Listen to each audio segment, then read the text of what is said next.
ఈ వీడియోలో మీరు తెలుసుకునే ముఖ్యాంశాలు: రాక్షసవధ తరువాత ముల్లోకాల్లో ఆనందోత్సవాలు, బ్రహ్మ విష్ణువు మహేశ్వరుల సమక్షంలో కార్తికేయుడు, దేవతలు చేసిన అద్భుతమైన కార్తికేయ స్తుతి, సుబ్రహ్మణ్యేశ్వర స్వామి అవతార గొప్పదనం, దేవతలకు స్వామి ఇచ్చిన అభయప్రదానం, కైలాసంలో శివపార్వతుల ఆనందం, భక్తిని ప్రశాంతతను పంచే అద్భుత ఘట్టాన్ని తప్పకుండా చూడండి.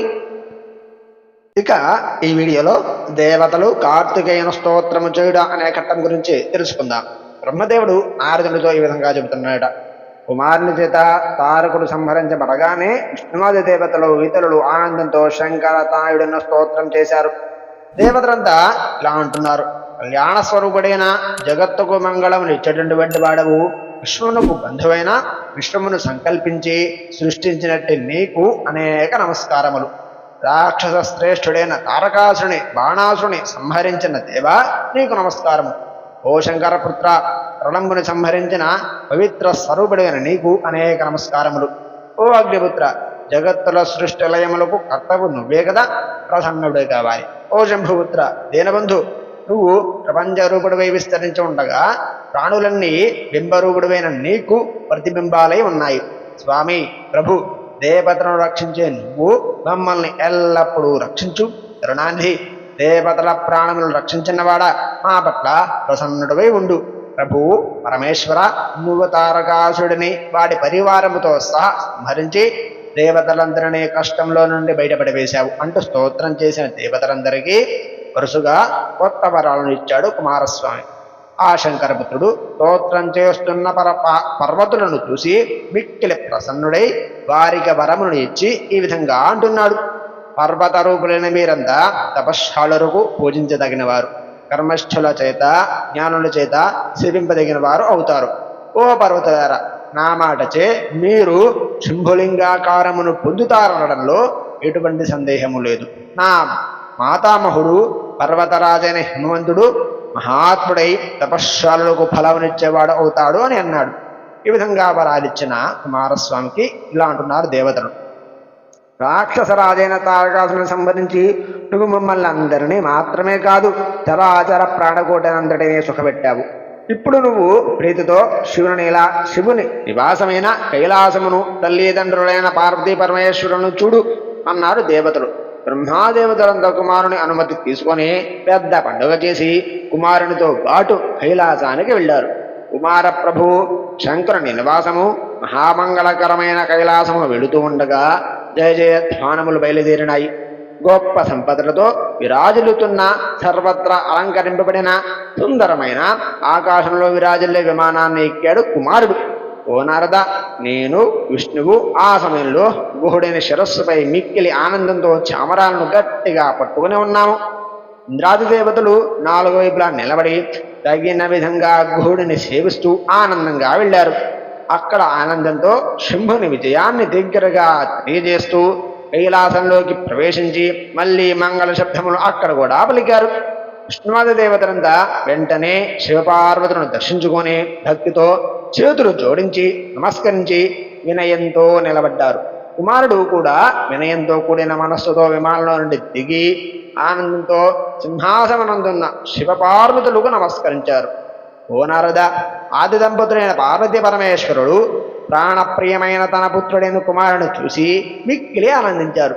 మహాదేవుడైతే నమస్కరించిన కుమారుడిని పైకి లేపి ఒడిలో కూర్చోబెట్టుకొని ఆనందంతో నుదుటి మీద ముద్దు కూడా పెట్టుకుని ప్రేమగా చేతితో స్మరించాడు కూడా. మహానందము నిండిన శివుడు తారకాసుని సంహరించిన మహాప్రభువైన కుమారుని ముఖమునందు మిక్కిలి ప్రేమతో ముద్దు పెట్టుకున్నాడు నారద.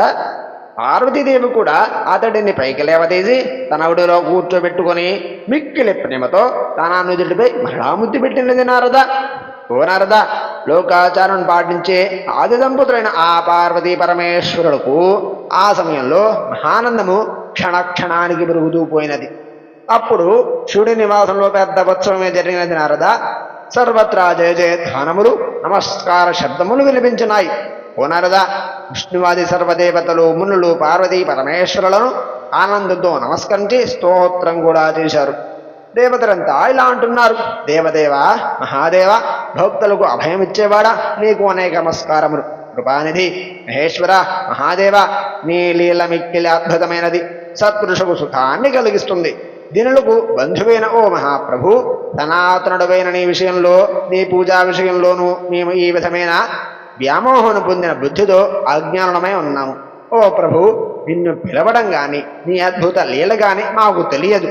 గంగాజలాన్ని ధారగా ఇచ్చినడు వాడవు, ప్రపంచానికి ఆధారమైన వాడవు, త్రిగుణ స్వరూపుడవు, దేవతలకు ప్రభు, శుభమును కలిగించేవాడవైన నీకు అనేక నమస్కారములు. వృషభధ్వజుడవు, మహేశ్వరుడవు, గణములకు ప్రభువు అయిన మహాదేవునకు నమస్కారము.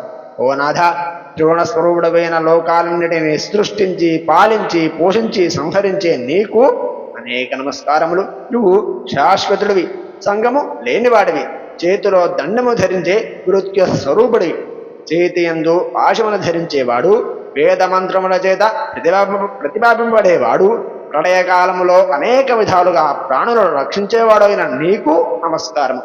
ఓ పరమేశ్వర, భూత భవిష్యత్ వర్తమానాలకు చెందిన పదార్థాలు, స్థావర జంగమ ప్రాణులు నీ దేహం నుండే పుడుతున్నాయి.